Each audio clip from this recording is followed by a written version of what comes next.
Halo guys, nama gue David. Pengalaman gue sudah 5 tahun menjadi personal trainer dan 5 tahun sebelumnya gue menjadi instruktur bela diri. Gue sudah punya sertifikasi dari movement preparation, mobility, barbell fitness and hypertrophy, medicine ball dan kettlebell, pencaksilat, MMA dan strength and conditioning for athlete development. Menurut gue sebagai seorang pelatih atau seorang coach itu bukan soal badan lu bagus atau wajah lu ganteng, tetapi lebih ke arah kompetensi yang lu miliki sebagai seorang coach. Pengalaman gue melatih, gue sudah lebih menghandle dari 50 klien dan lebih dari 100 orang yang gue latih untuk di bidang bela diri. Mendingan gue badan kayak gini tapi gue udah ngelatih lebih banyak daripada lu dan otak gue lebih pinter daripada lu semua yang badannya sispek dan lebih ganteng daripada gue. Oke bang, gue setuju sama lu. Untuk jadi PT itu nggak harus badannya bagus ataupun mukanya ganteng. Tapi masalahnya, kan lu bilang lu pengalaman. Seharusnya lu bisa nunjukin kalau lu tuh pernah punya badan ideal. Bukan pengalaman berdasarkan teori yang lu sebutin, sertifikat segala macem. Karena menurut gua, praktek itu jauh lebih baik daripada teori. Kalau teori doang, lu bisa tanya aja sama AI. Bang, gue pribadi pun gue lagi gendut tuh, ya.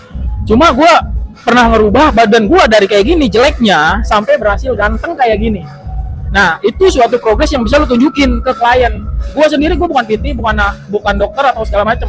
Tapi gue selalu bereksperimen ke badan gue. Gue gemuk lagi tuh bukan karena gue nggak bisa ngaturnya. Gue gemuk lagi karena gue punya tujuan.